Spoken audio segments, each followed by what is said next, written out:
The Histories by Herodotus. So this is a very old book. It is, in fact, I think one of the oldest books that we have, and it is regarded, I believe, as the first work of real long form historical documentation. And its author, Herodotus, because of that, is regarded as the father of history, as the first true historian. Now, I would put a little asterisk there and say first historian, not necessarily the greatest historian, because there is a lot of highly dubious, if not just flat out glaringly wrong stuff in this book. But nonetheless, this is an immeasurably valuable work because of the insight which it provided into the lives of ancient peoples and their culture. And this book really relates a lot. Herodotus has a real habit of just going off on tangents and relating a bunch of just kind of extraneous stuff that he found of interest. But the main thrust of the book is the Greek-Persian wars, the various battles and conflicts between the Greek states and the Persian Empire. And Herodotus apparently really traveled around to document this, to gather the information, to compile it. He went pretty much all over the Mediterranean, the ancient world, and the Middle East. He was by birth a Halicarnassian, but that's nowadays in modern Turkey. So he was going from Greece to Egypt, to Turkey, or where Turkey is now at least. So he got around.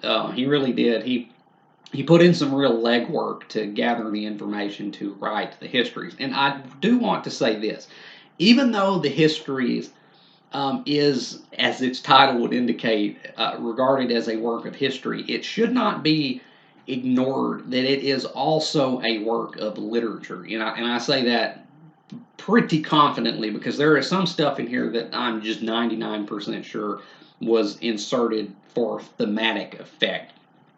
Because this is kind of like the evolution from Homer. I think Homer wrote the Iliad, which detailed the Trojan War, and for the longest time it was completely up in the air as to whether the Trojan War, which the Iliad describes, was actually a real thing or if it was just completely fictitious. And nowadays, I believe it is the common consensus that the Trojan War was something real. There was some kind of conflict, which is the basis for the tale of the Trojan War, which Homer relates in the Iliad. Did Zeus and Athena and Poseidon, throw down alongside the mortal men in the real thing? Probably not. But the point being is that even with Homer, the works of Greek literature back then still had some kind of, however tenuous, root in real life events. And the histories is the evolution of that, because even though there is a lot of stuff in here which is rather fantastic, it's moving away from like the grand mythic Homeric recounting of history with gods and monsters and stuff into something much closer to real, like, modern historical documentation. Although there is still a lot of supernatural events that happen in this. So I just want to point that out, that even though this is considered like the first work of history, it's still also a work of literature, because there is some stuff in here that I think is just flatly fictionalized for effect. But anyway, so the bulk of this book is kind of detailing not only the Greek-Persian wars, but the lead up to those conflicts. We get, we get, I think, like an entire book in here. It's divided into 9 books, and I think that's just completely arbitrary. I don't even think Herodotus is the one who divided it up like that. I think that was done at a later date. But like the entire second book is, I think it's the second book, is dedicated to ancient Egypt, as Herodotus just kind of describes the natural wonders of Egypt and their history. And so we get tales of the rise of rulers such as Cambyses and Darius, and then the formation of the various Greek city states. And then the latter half of the book is where it really kind of gets, I don't want to say plot driven because this is history, so I don't want to say he's like, outlining the plot, but the latter half it becomes much more focused on like the actual Greek Persian wars, and it kind of cuts out the extraneous stuff and gets down to what you really came for, I suppose, with the histories. Um, but it's also the latter half when we get the rise of Xerxes to power in Persia and the real offensive that he makes against the Greek states, that we come to the stuff that I was kind of looking forward to reading this, the Battle of Thermopylae. And one thing that I found just highly interesting is something that happens on page in this Penguin edition, 458. I'll read it because I found it rather surprising. So it reads. To Athens and Sparta, Xerxes sent no demand for submission because of what happened to the messengers whom Darius had sent on a previous occasion. At Athens, they were thrown into the pit like criminals. At Sparta, they were pushed into a well and told that if they wanted earth and water for the king, to get them from there. Earth and water. Well, you'll find plenty of both down there. No man, Persian or Greek, no man threatens a messenger. You bring the crowns and heads of conquered kings to my city steps. You insult my queen. You threaten my people with slavery and death. Oh, I've chosen my words carefully, Persian. Perhaps you should have done the same. This is blasphemy. This is madness.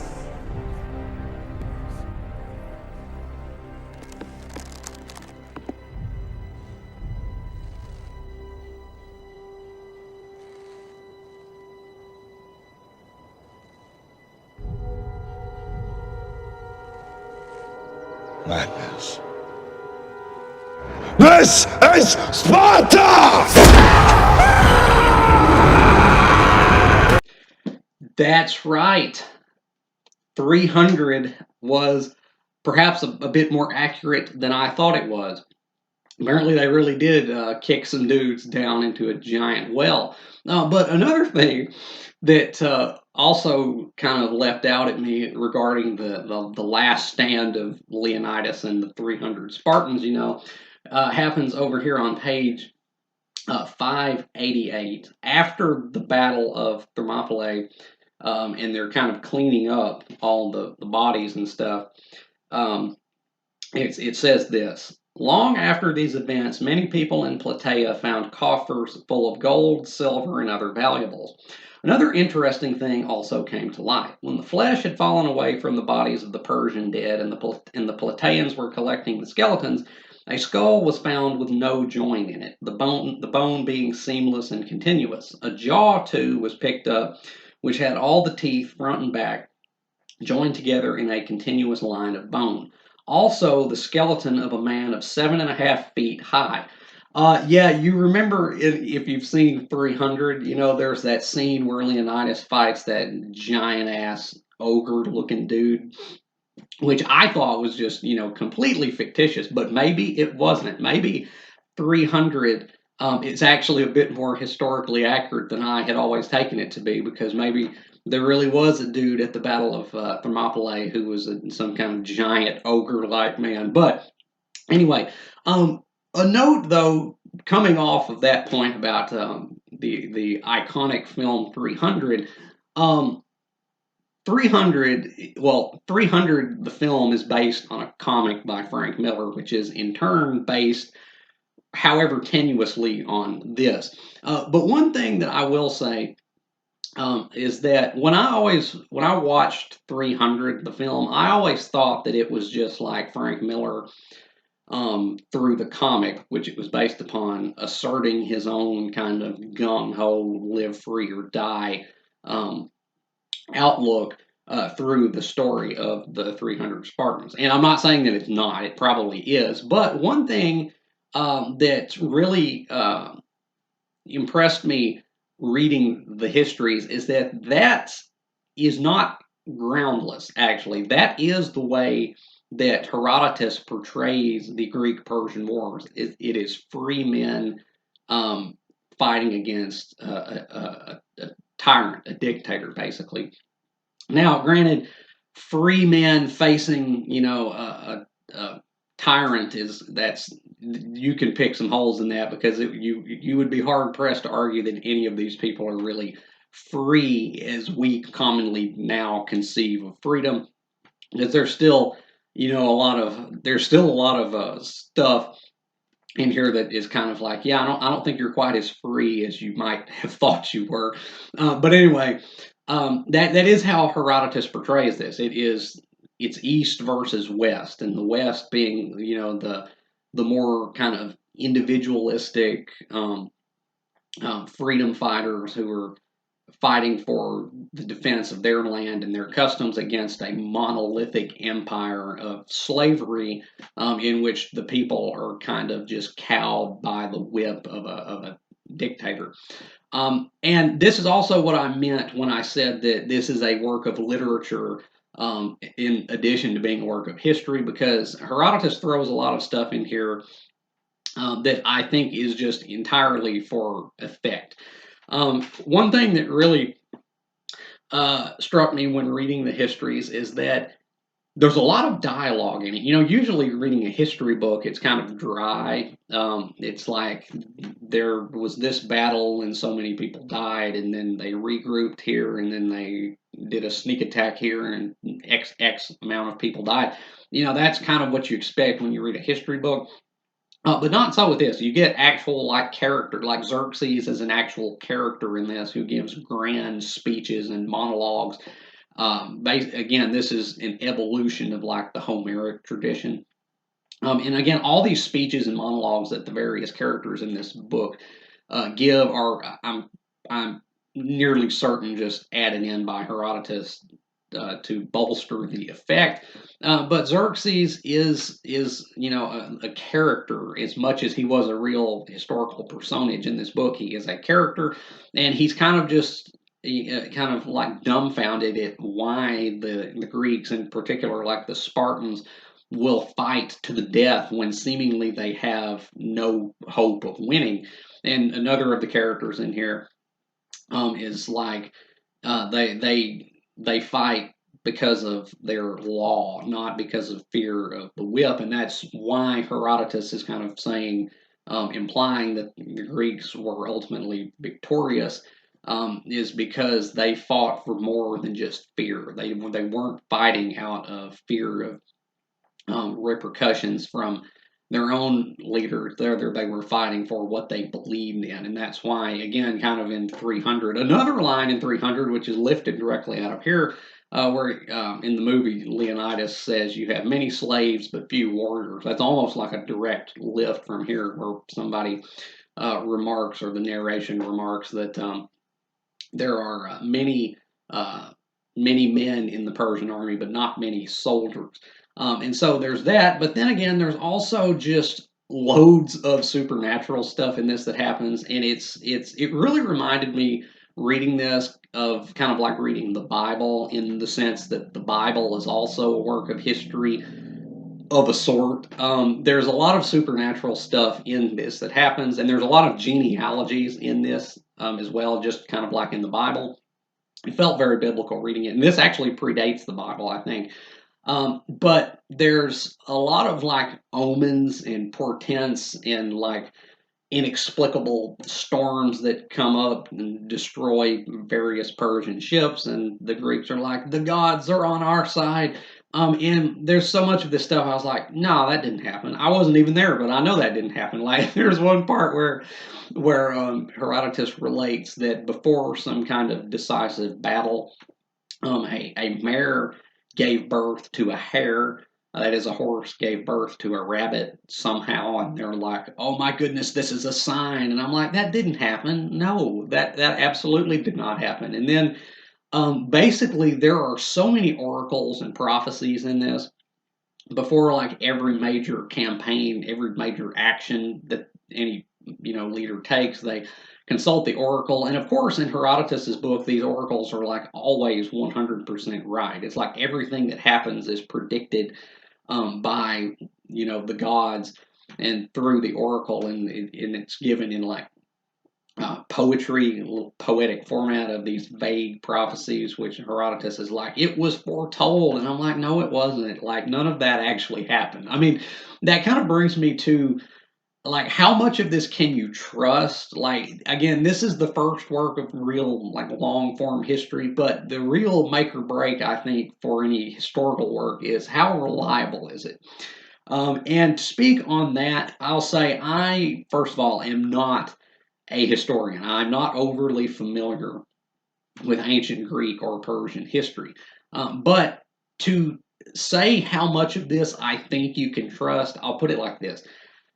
I get the impression that like the broad strokes of it are true. Like you can, that's corroborable.